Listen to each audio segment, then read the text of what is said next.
Hello student, स्वागत है आप सभी का द्रोणा एजुकेशन के यूट्यूब चैनल पर। जैसा कि हमारा जो प्रोग्राम चल रहा था टेस्ट सीरीज का, उसका पहला मॉडल टेस्ट पेपर हो चुका है। बच्चों ने काफ़ी अच्छा स्कोर भी किया है, बच्चों ने अपनी गलतियां भी सीखी है। और दूसरा टेस्ट पेपर जो हमारा शुरू होने वाला है, मॉडल पेपर दूसरा, जो 8 जनवरी को होने वाला है, दूसरा मॉडल पेपर, जिसमें तीसरा, चौथा और पाँचवा चैप्टर है। उस तीसरे, चौथे और पाँचवें चैप्टर के सॉल्यूशन आज हम लाए हैं। तो आज हम करते हैं इसके सॉल्यूशन और देखते हैं, आप खुद अपना मूल्यांकन कीजिएगा कि आपने क्या क्या गड़बड़ करी है। तो पहला क्वेश्चन है बिंदु 4 0 और 7 0 निम्न में से किस पर अंकित होंगे।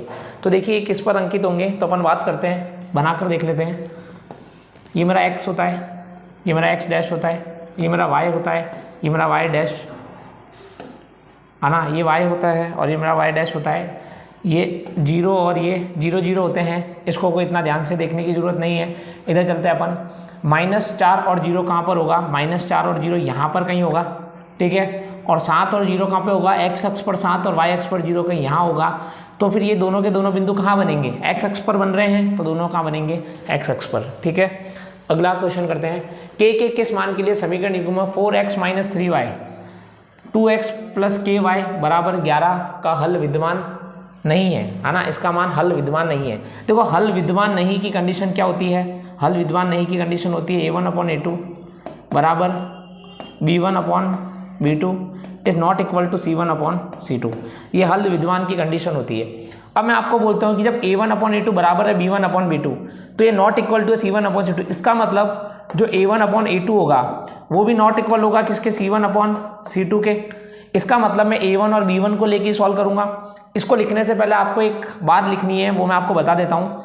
a1x b1y + c1 बराबर 0 और a2x + b2y + c2 बराबर 0। इसकी तुलना करनी है इन दोनों समीकरणों से। जब इसकी तुलना इस दोनों समीकरणों से हम करेंगे तो आपका जो निकल के आएगा वो क्या निकल के आएगा, देखना। जब हम तुलना करते हैं तो मैं बोलता हूँ कि मेरा इधर कर लेते हैं, जो निकल के आएगा वो मेरा क्या निकल के आएगा। मैं बोल रहा हूँ a1 बराबर कितना निकल के आएगा, तो मैं बोलता हूँ 4। मेरा b1 बराबर कितना निकल के आएगा, तो मैं बोलता हूँ -3। मेरा c1 कितना निकल के आएगा, तो मेरा c1 आएगा 9, है ना। अब इसको -9 भी लिख सकते हैं, चाहे तो इधर भेज के लिखो तो -9 लिख देंगे इसको, ठीक है। वो अभी उसका काम भी नहीं है अपन को। a2 बराबर 2 हो जाएगा, b2 बराबर k हो जाएगा और c2 बराबर 11 हो जाएगा।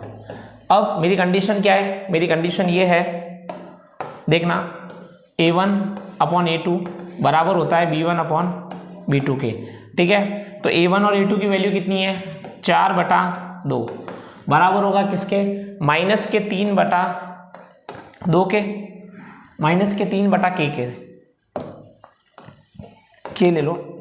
आप वज्र गुणा करोगे इसका, तो वज्र गुणा करेंगे तो बनेगा 4k बराबर -6। इधर मल्टीप्लाई होगा वज्र गुणा, तो k बराबर आएगा -6/4, ठीक है। तो काटोगे तो कितना आएगा? k बराबर आएगा -3/2।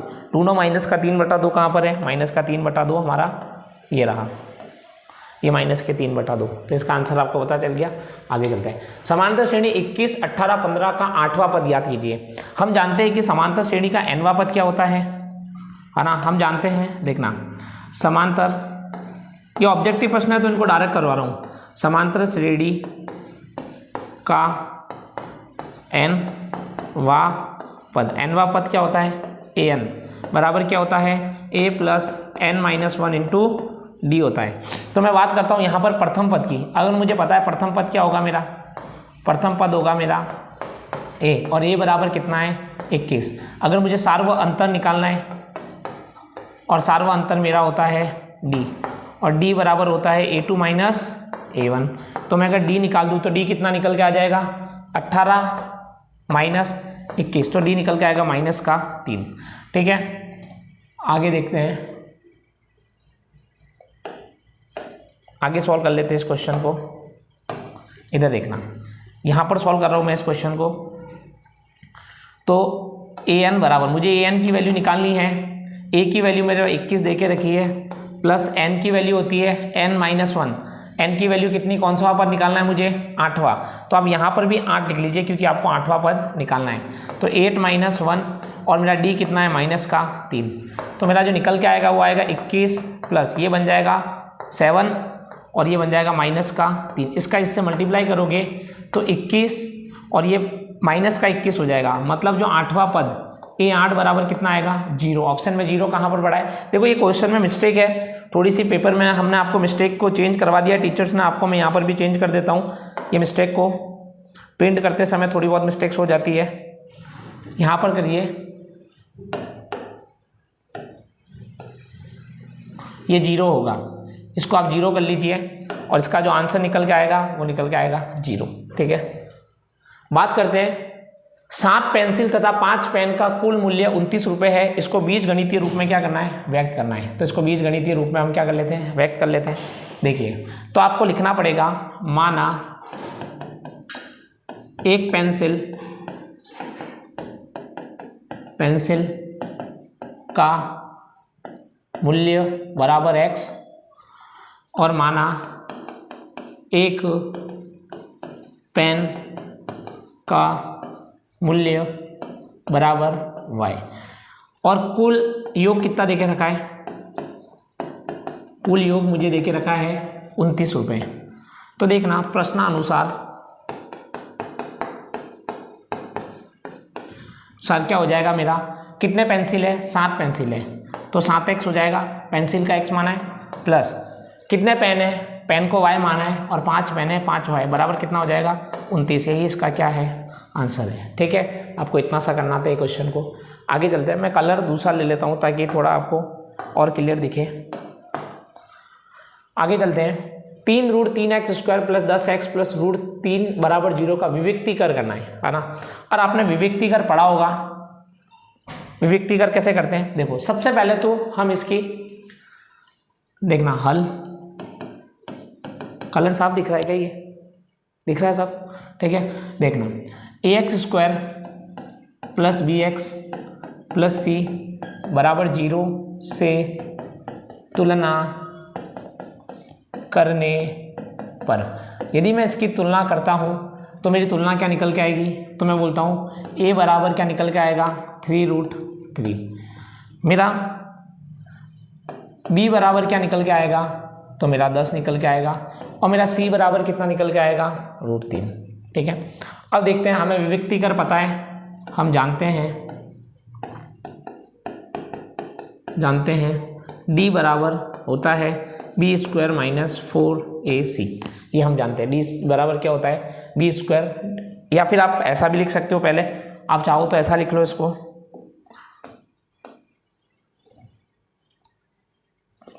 आप चाहो तो आप इसको विविक्तीकर 3√3x² प्लस 10x प्लस 3√3, ये क्वेश्चन सही है क्या, क्वेश्चन चेक करना, पेपर लाना। ठीक है, वैसे क्वेश्चन देख लेते हैं। तो मैं लिख देता हूँ d बराबर 0, पहले मैं बोलता हूँ d बराबर 0 था, d बराबर b² - 4ac होता है, बिल्कुल। तो अपन चेक करते हैं, तो b की वैल्यू कितनी है, b की वैल्यू है 3√3, तो b की वैल्यू है आपकी 3√3 नहीं, b की वैल्यू है आपकी ये 0 है, b की वैल्यू है आपकी 10, तो 10²। ठीक है, -4, a की वैल्यू कितनी है यहाँ पर 3√3 और c की वैल्यू कितनी है √3, ऐसा हो जाएगा।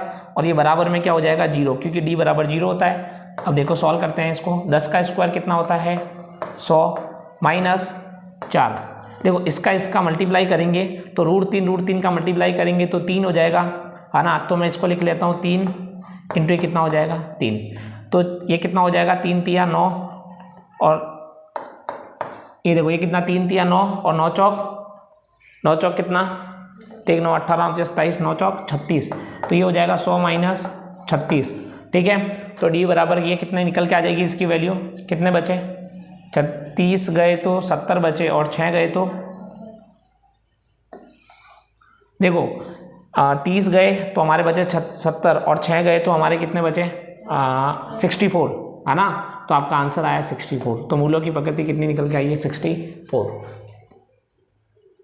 एक लड़के की आयु अपने पिता की आयु की 1/3 है। यदि पिता की वर्तमान आयु x वर्ष है तो 5 वर्ष बाद लड़के की आयु ज्ञात कीजिए। बिल्कुल आसान क्वेश्चन है।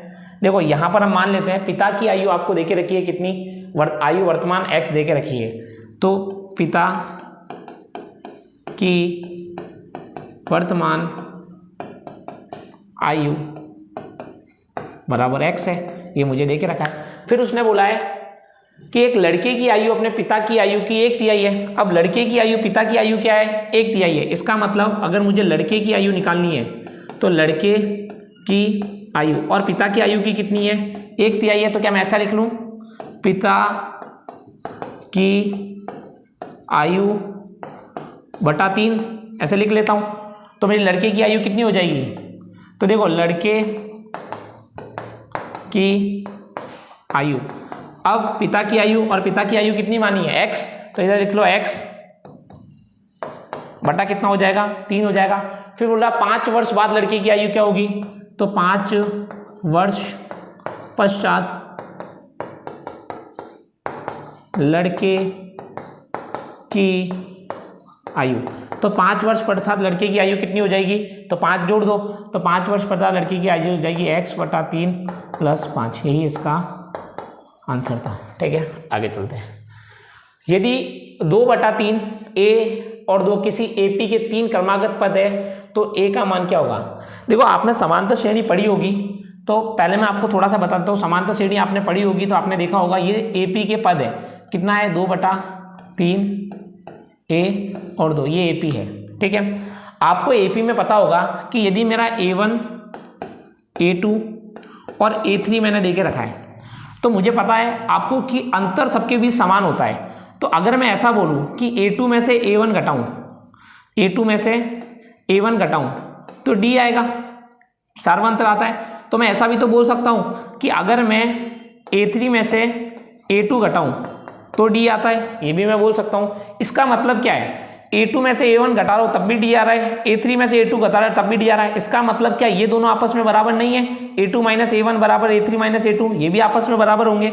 इसका मतलब मैं लिख सकता हूं, हम जानते हैं कि AP में मैं लिख सकता हूं A2 माइनस A1 बराबर होगा A3 माइनस A2, ये होगा। ठीक है, अब देखना हम क्या कर सकते हैं। यहाँ पर A2 की वैल्यू कितनी है A, यहाँ पर A1 की वैल्यू कितनी है 2/3, यहाँ पर A3 की वैल्यू कितनी है 2 और यहाँ पर A2 की वैल्यू कितनी है A। इसको सॉल्व कर लेते हैं एलसीएम लेके। हम एलसीएम लेके जैसे इसको सॉल्व करेंगे ये बनेगा 3A है ना -2/3, ये क्या बन जाएगा 2 माइनस A। मैं यहाँ पर सॉल्व कर लेता हूँ, इसको हटा लेते हैं।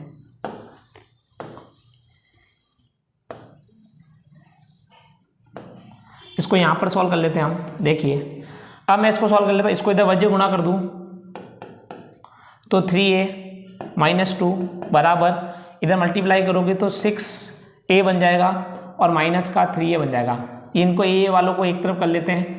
ठीक है, 2A माइनस है और 3A इधर भेजा तो 3A बन गया। नहीं, कुछ गड़बड़ हो गई है। A3 माइनस A2 A है, बिल्कुल सही है। ये 3 दूनी 6 है, हाँ गड़बड़ हो गई है ना यहाँ पर, इसलिए सिर्फ 6 रहेगा। ठीक है, ये 3 दूनी 6 बनेगा। अब देखते हैं आगे। अब A वालों को एक तरफ कर दो तो ये 3A है, ये माइनस में यहाँ आके किस में हो जाएगा प्लस में, ये 6 है, ये माइनस में यहाँ आके किस में हो जाएगा प्लस में। ठीक है, तो ये बन जाएगा 6A बराबर कितना 8 बन जाएगा। तो A बराबर कितना आ जाएगा 8/6। तो A बराबर कितना निकल के आएगा, ये करोगे 2 के पाटे से 4/3, तो A की वैल्यू कितनी आएगी आपकी 4/3। ठीक है, आगे चलते हैं। सही है, आगे चलते हैं। समांतर श्रेणी देखते हैं। इसने बोला है समांतर श्रेणी 4, 1, -2, -5 के अगले 2 पदों को लिखिए। ठीक है, हमको अगले 2 पदों को लिखना है। आपको पता है समांतर श्रेणी क्या होती है, हमको पता है, हम जानते हैं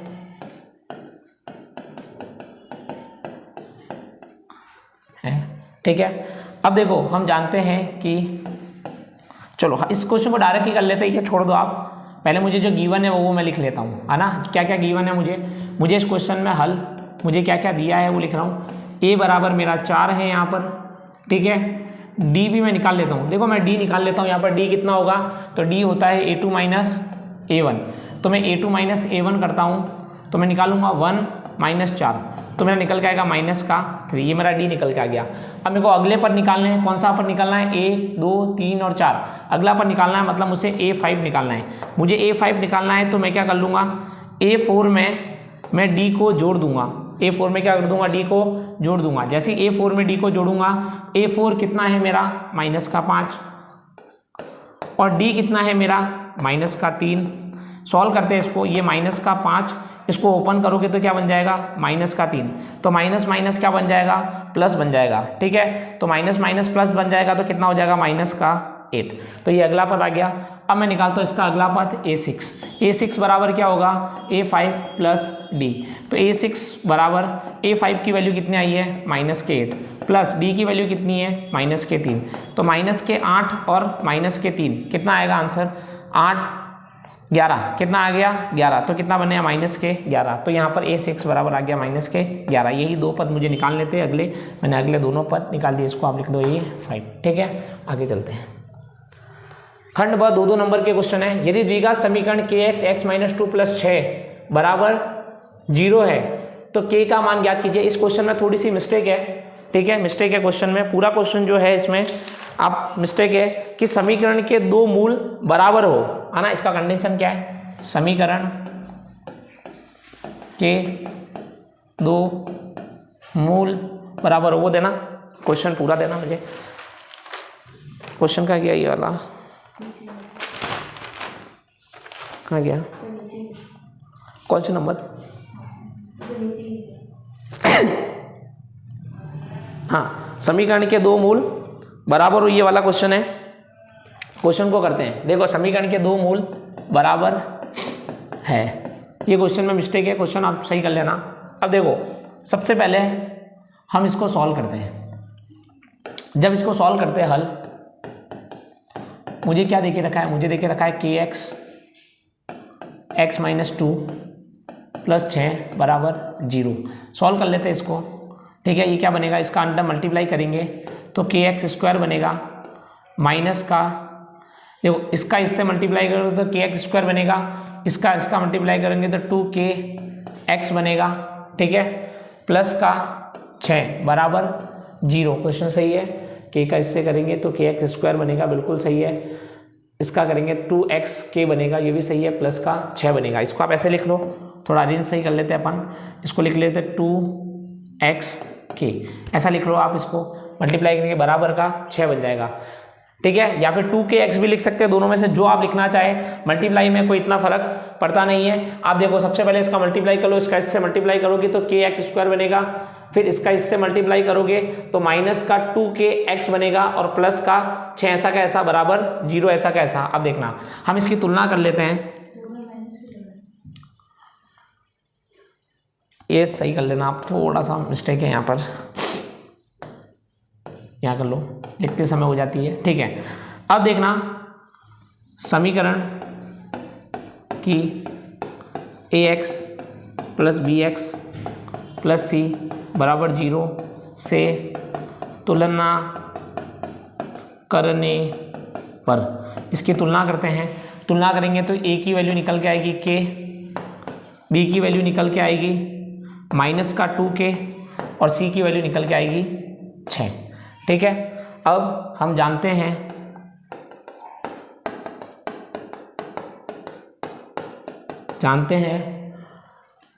दो मूल बराबर, हम जानते हैं 2 मूल बराबर क्या होते हैं। तो हम जानते हैं 2 मूल बराबर की जो कंडीशन होती है वो होती है d बराबर 0। वो कंडीशन कौन सी होती है, d बराबर 0। तो हम आगे इसको सॉल्व कर लेते हैं। अब देखो d बराबर 0 की कंडीशन होती है तो मैं मान सकता हूँ d बराबर हो जाएगा b स्क्वायर माइनस 4ac।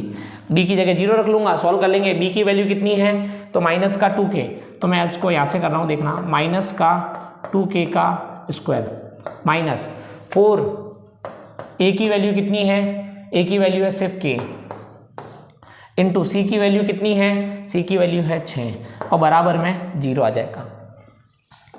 आगे का मैं यहाँ सॉल्व कर रहा हूँ, देखना इसको सॉल्व करते हैं तो माइनस के 2k स्क्वायर होगा तो ये बन जाएगा 4k स्क्वायर, माइनस का ये बन जाएगा 4k, है ना, और ये 4k ये बन जाएगा आपका, मल्टीप्लाई कर लो, 6 चौक 24, ठीक है, तो ये बन जाएगा 24k बराबर 0। देखो इसमें से कॉमन आ रहा है, कॉमन क्या आ रहा है, मैं 4 को कॉमन ले लूँ, तो 4 को कॉमन ले लूँ तो कितना बन जाएगा, इधर बन जाएगा k स्क्वायर, और 4 का 24 में भाग कितनी बार जाता है, 6 बार, ठीक है, तो ये क्या बन गया, इधर 6 बार भाग गया तो इधर बन जाएगा आपका 6k, है ना। एक काम करो आप और कॉमन ले लो, एक और चीज़ कॉमन आ रही है, दोनों ही साथ में कॉमन ले लेता हूँ मैं, तो और आसानी से सॉल्व हो जाएगा। देखो इधर से आप 4k को कॉमन ले लो, जब मैं 4k को यहाँ पर कॉमन लेता हूँ तो मैंने 4k को कॉमन लिया तो इधर बचा आपका k और इधर बचा सिर्फ 6 बराबर 0।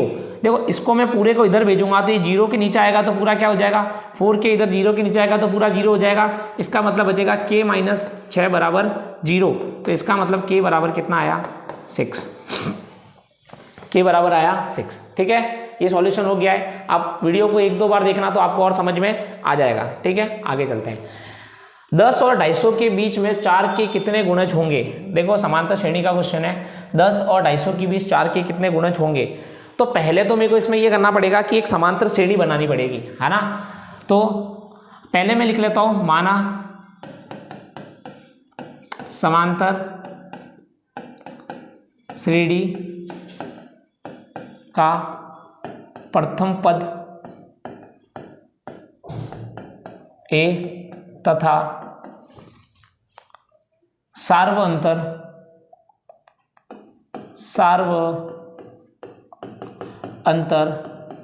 डी है, ये मैंने मान लिया, ठीक है। अब मैं समांतर श्रेणी बना लेता हूं।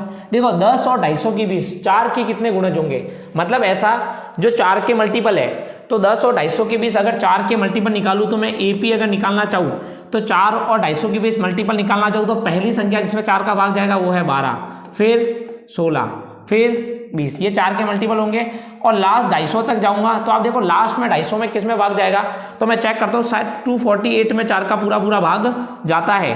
तो देखो 4 का पूरा भाग 248 में जाता है, मतलब अंतिम संख्या क्या होगी, 248।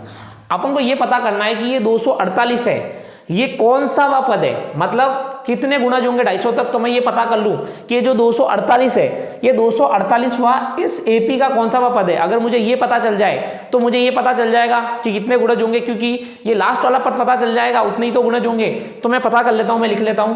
अब यहां पर देखो A बराबर कितना हो जाएगा 12, D बराबर 4 का ही गैप चलेगा। अब देखना आगे इसको सॉल्व करते हैं। अब देखना समांतर श्रेणी का nवां पद, तो समांतर श्रेणी का nवां पद क्या होता है, a plus n-1 into D होता है। देखो मुझे an की वैल्यू देके रखी है, कितनी देके रखी है 248, मुझे a की वैल्यू देके रखी है कितनी 12, मुझे n की वैल्यू क्या करनी है, निकालनी है -1, मुझे d की वैल्यू देके रखी है 4। सॉल्व करते हैं, इसको इधर भेज दें। देखना मैं इम्प्लाइज के या के साइन लगा रहा हूँ, आपको भी एग्जाम में लगाने हैं। 248 माइनस 12 हो जाएगा, तो इधर क्या बचा n-1 का 4। देखो 248 में से 12 जाएंगे तो 236 बचेंगे, 248 में से 10 को घटाऊंगा तो 238 और 2 घटाऊंगा तो 236, तो 236 बराबर n-1 की पावर 4। देखो 4 को भी उधर डिवाइड में भेज दें हम, तो 4 को डिवाइड में भेज दे तो बचता है n-1 बराबर 236/4। भाग दो 236 का 4 में कितनी बार जा रहा है, लगभग 54, है ना। चेक करते हैं कितनी बार भाग जा रहा है। देखो भाग देखते हैं, 4 का भाग कितनी बार जाएगा, पहले 5 बार, तो 5 बार जाएगा तो कितना आ जाएगा 20 आ जाएगा, ठीक है ना। ये 59 बार जाएगा, बार कितनी बार जाएगा 59, ठीक है। तो ये 5 बार जाएगा, पीछे 3 बचेंगे, ऊपर से उतारेंगे 36, तो कितनी बार जाएगा 9 बार, ठीक है। तो ये जाएगा 59 बार, तो आपका आ गया n-1 बराबर 59। तो मैं इधर भेज दूँ, एक को इधर भेज दूंगा, तो n बराबर क्या हो जाएगा 59 + 1, तो n बराबर कितना आ जाएगा 60। तो 60वां पद जो है वो क्या होगा इसका 248। मतलब अगर मैं बात करूँ 10 से 250 के बीच ऐसे कितने नंबर संख्या है 60, जो क्या होगी 4 की गुणज होगी। दो संख्याओं के वर्गों का अंतर 180 से 80 है, छोटी संख्या का वर्ग बड़ी संख्या का 8 गुना है, तो दोनों संख्या ज्ञात कीजिए। आसान क्वेश्चन है, देखना मैं बड़ी संख्या को x मान लेता हूं, इधर देखना, माना बड़ी, थोड़ा छोटा कर लेते हैं, बहुत बड़ा बड़ा हो रहा है, माना बड़ी संख्या बराबर x है, तो छोटी संख्या कितनी हो जाएगी, तो माना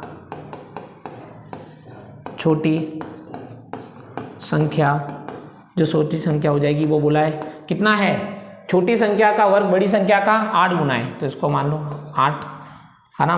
माना छोटी संख्या का वर्ग, ऐसे लिखना पड़ेगा आपको, माना छोटी संख्या का वर्ग, हाँ बिल्कुल, तो मैं लिख रहा हूँ यहाँ पर, माना छोटी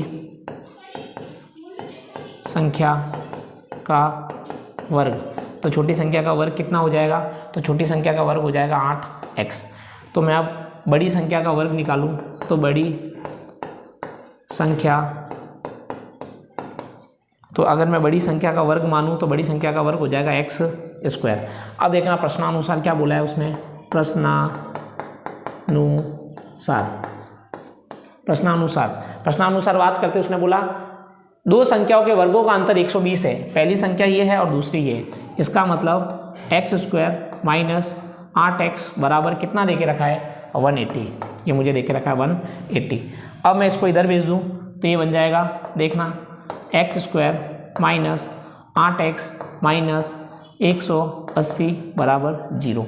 ठीक है, अगले पे ले लेता हूँ क्योंकि बड़ा क्वेश्चन है थोड़ा सा, ठीक है, अगले पेज पे ले रहा हूँ मैं इसको, x² माइनस 8x माइनस 180, देखना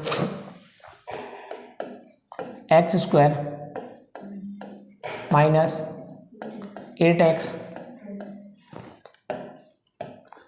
माइनस 180 बराबर, देखो इसके टुकड़े करते हैं तो आपको टुकड़े क्या दिख रहे हैं, जोड़ने या घटाने पर कितना आना चाहिए, 8 आना, जोड़ने या घटाने पर 8 आना चाहिए, और उनका गुणा कर ले तो 180। मेरे को 10 और 18 का टुकड़ा दिख रहा है ना, मैं 10 और 8 का टुकड़ा दिख रहा है ना, 10 और 8 का मल्टीप्लाई करते तो कितना होता है, या फिर आप करो इसके कैसे टुकड़े कर सकते हैं, देखो 180 कब आएगा, जब 18 का 10 से क्या करेंगे मल्टीप्लाई, मतलब 18 और 10 टुकड़ा है, और 18 में से 10 घटाऊंगा तो मेरा 8 निकल के आ जाएगा, इसका मतलब टुकड़ा है 18 और 10। देखना मैं कैसे कर रहा हूँ, सुनना, मेरे को 8 लाना है ना, तो मैं कुछ भी नहीं कर रहा, x² माइनस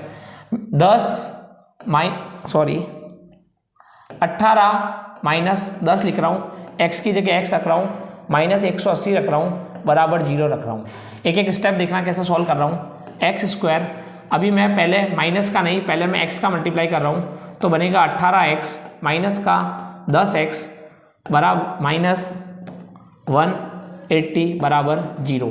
देखो अंदर माइनस का मल्टीप्लाई करते हैं, x² माइनस 18x, ये प्लस का 10x माइनस का 180 बराबर 0। देखो प्लस माइनस माइनस 18 माइनस के 10x जाएंगे तो माइनस के 8x बन जाएंगे, और मल्टीप्लाई करने पर भी बन रहा है, मतलब मेरा सही है। कॉमन क्या आ रहा है, तो यहाँ से x कॉमन आ रहा है, तो x कॉमन लूँगा तो बनेगा x माइनस 18, और यहाँ पर क्या कॉमन आ रहा है, तो यहाँ पर आपका कॉमन क्या बन रहा है, तो मैं बोलूँ कि 10 कॉमन बनेगा, तो 10 कॉमन बनेगा तो इधर भी क्या बन जाएगा, x माइनस 18 बराबर 0। ठीक है, अब दोनों को 0 के बराबर रख लेता हूँ मैं इधर, तो देखना दो टुकड़े आएंगे, पहले दोनों टुकड़े ले लेते हैं। यहाँ पर एक टुकड़ा आया x प्लस 10 और एक टुकड़ा आया x माइनस 18 बराबर 0, है ना। दोनों टुकड़ों को सॉल्व कर लेते हैं। यहाँ पर देखना एक टुकड़ा यहाँ पर ले रहा हूँ x प्लस 10 बराबर 0, एक यहाँ पर ले रहा हूँ x माइनस 18 बराबर 0। देखना इधर x बराबर कितना आ जाएगा, माइनस का 10, और x बराबर कितना आ जाएगा, प्लस का 18। अब हमको दोनों संख्याएं भी निकालनी है। क्वेश्चन में पूछा है, ठीक है, कि दोनों संख्या ज्ञात करनी है। अब दोनों संख्या ज्ञात करनी है तो पहले मेरे क्वेश्चन क्या है, क्वेश्चन को आप वो देखो, मैंने माने क्या है, मैं इसमें माइनस वाला नहीं ले सकता। देखो रीजन भी बता देता हूँ माइनस वाला क्यों नहीं ले सकता, क्योंकि पहले मैं छोटी संख्या मानता हूँ। पहले मान लो बड़ी संख्या क्या मानी थी मैंने, x है, तो ये x की वैल्यू, तो बड़ी संख्या अगर मैं माइनस का 10 मानता हूँ, सुनना, अगर माइनस 10 लेता हूँ तो बड़ी संख्या माइनस का 10 हो जाएगा, तो छोटी संख्या क्या निकल के आएगी, इधर देखना तो छोटी संख्या क्या निकली है मैंने 8x, तो 8x का मल्टीप्लाई जब मैं करूंगा तो 8 इंटू माइनस का 10 हो जाएगा, तो ये आ जाएगा माइनस का 80, जो पॉसिबल नहीं है। क्यों? क्योंकि बड़ी संख्या तो हो रही है माइनस का 10 और छोटी संख्या कितनी हो जा रही है माइनस का 80, जो क्या है असंभव है, ऐसा नहीं हो सकता। ऐसा नहीं है तो अपन दूसरी चीज पे कंसेप्ट करते हैं, अपन दूसरा मानते हैं। तो मैं दूसरी संख्या मानता हूं, मैं मान रहा हूं, देखना, माना तो दूसरी वाली मानेंगे, माना बड़ी संख्या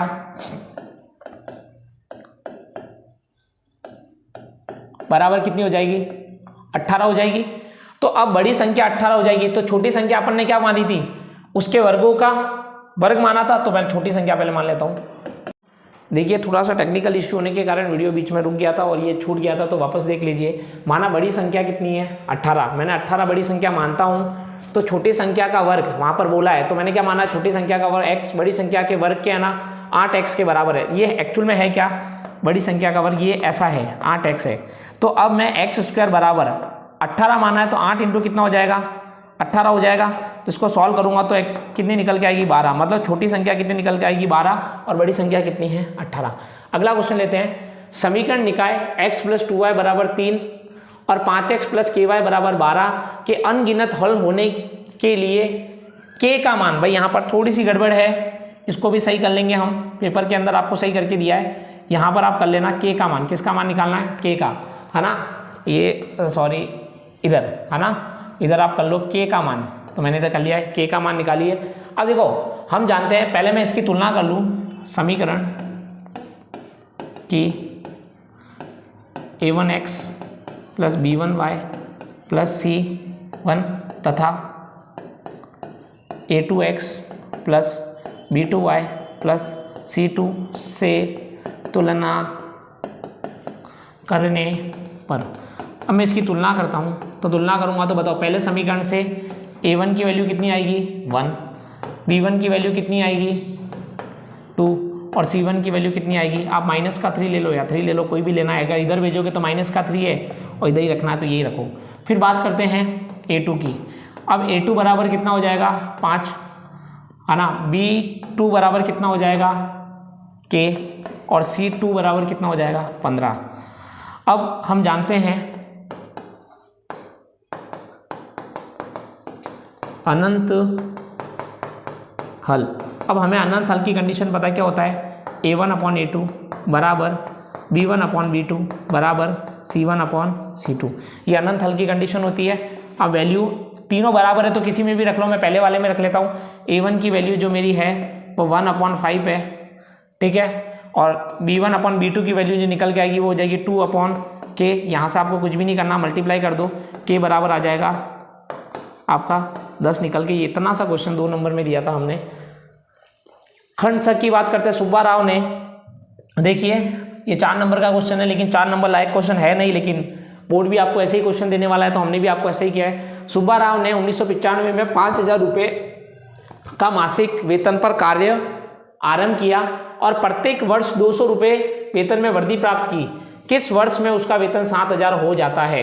अब देखो, कोई सुब्बा राव है, बैंक में पैसे डालती है और 5,000 रुपये से उसने शुरू किया और प्रत्येक वर्ष कितना बढ़ जाता है 200 रुपये बढ़ जाता है। तो मैं इसके एपी श्रेणी में लिख लूँ।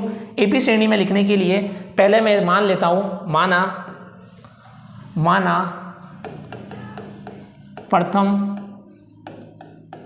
पद ए तथा सार्व, वीडियो चल रहा है क्या, सार्वअंतर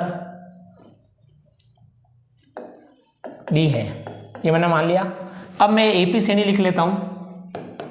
अब मैं मानता हूँ, देखो पहले साल उसने कितने डाले 5,000, फिर प्रत्येक साल क्या हो जाते हैं 200 रुपये बढ़ते हैं तो 5200 हो जाएंगे, फिर कितने हो जाएंगे 5400 हो जाएंगे, और लास्ट में जाते जाते उसके कितने हो जाते हैं पैसे, है ना, उसके लास्ट में हो जाते हैं पैसे 7,000। अब ये पूछ रहा है कि ये 7,000 हुए हैं, ये 7,000 कौन से वे वर्ष में होंगे। इसका मतलब मुझे एनवा पर निकालना है। क्या निकालना है, एनवा पर। अब मैं बोलता हूँ यहाँ पर ए बराबर कितना हो जाएगा 5,000, डी बराबर कितना हो जाएगा, तो डी बराबर 200 रुपये प्रत्येक रुपया। और अगर मैं ए एन भी लिख लूँ, जो मुझे देके रखा है, कितना देके रखा है 7,000, तो मैं लिखता हूँ समांतर श्रेणी का एन वा पद, nवा पद क्या होता है an, नीचे लिख लेते हैं चलो, समांतर श्रेणी का nवा पद an बराबर a plus n minus 1 into D. आपको an की वैल्यू देके रखी है, कितनी है 7000, बराबर a की वैल्यू आपके पास है 5000 प्लस n मुझे निकालना है -1, डी की वैल्यू मेरे पास है कितनी 200। सॉल्व करते हैं, 5000 को उधर भेज देते हैं, तो 7000 माइनस 5000 है ना, बराबर हो जाएगा n माइनस 1 इंटू 200।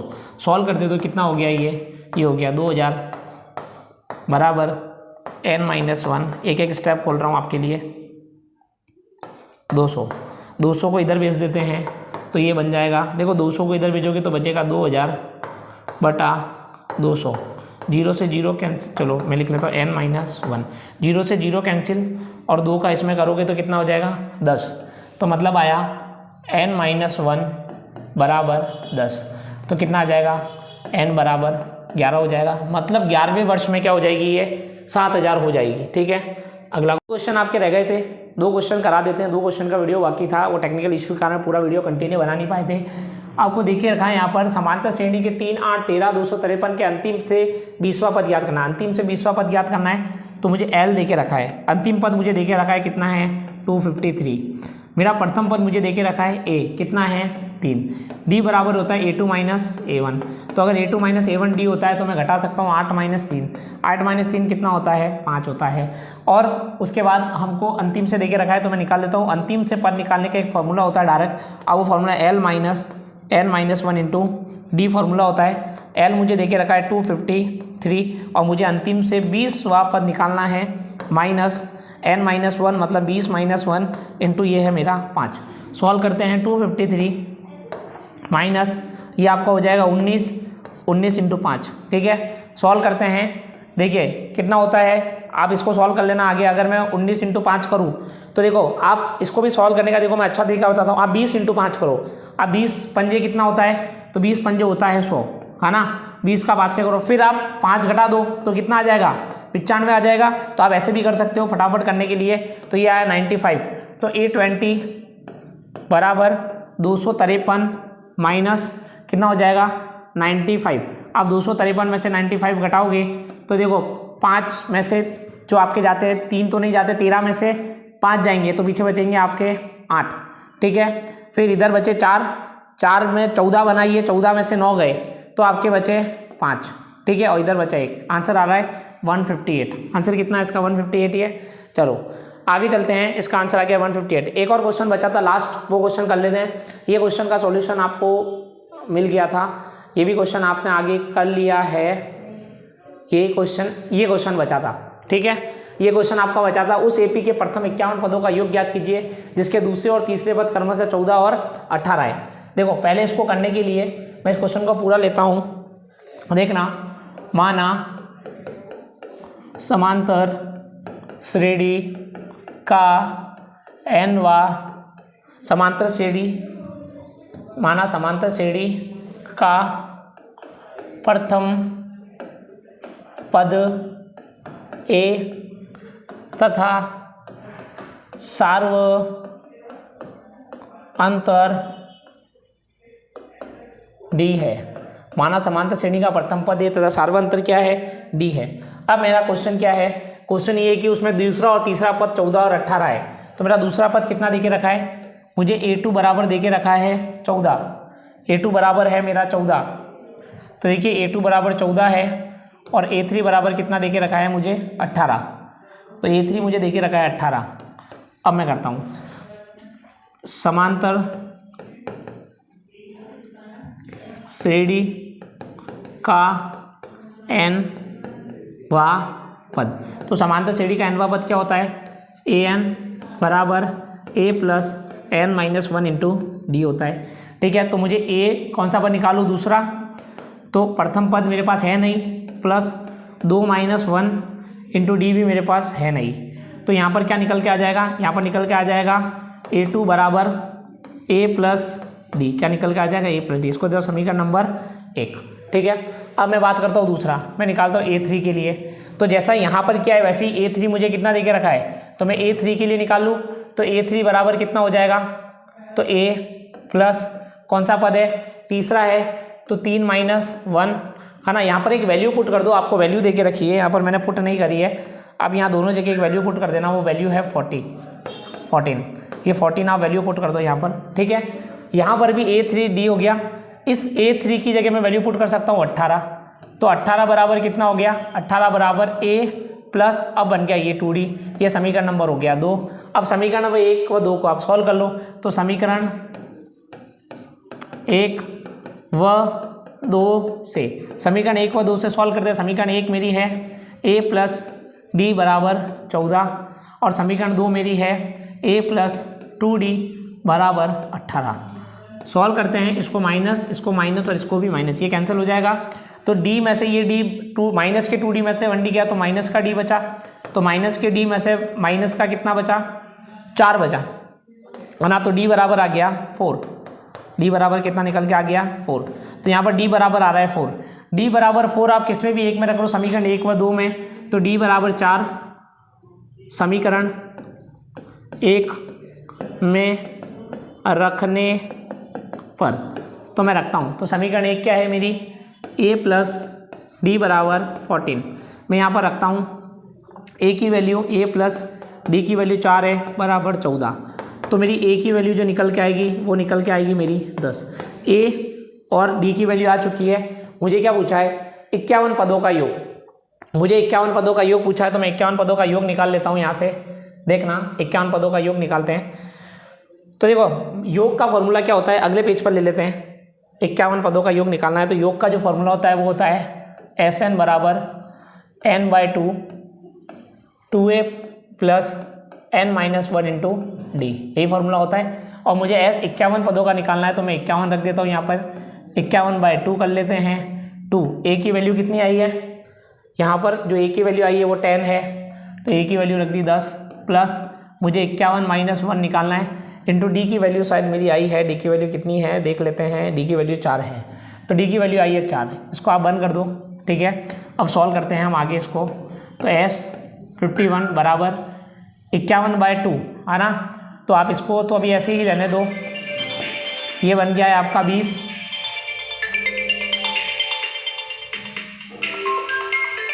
ये बन गया है आपका 20 प्लस ये कितना बन गया है 50 इंटू कितना बन गया है 4, ठीक है। अब बात करते हैं इसको, S51 बराबर, देखना ये कितना आ गया, ये आप करोगे तो कितना बन जाएगा आपका 50 और 4, 50 बोलना हो, रिकॉर्ड का क्लास रिकॉर्ड कर रहे भैया, तो ये कितना हो गया 5 चौके 20, 20 प्लस ये हो गया आपका 200, ठीक है। अब देखना इधर इसको अपन जोड़ते हैं, ये 51/2 है, ये भी आप रहने दो 51 S51, ये 51/2 ही मैं अभी तक रहने दे रहा हूँ, ये बन गया 220, इस 220 को आप काटोगे 2 से तो बन जाएगा 110 है ना, कितना बन जाएगा, तो S51 बराबर आया 51 इंटू 110।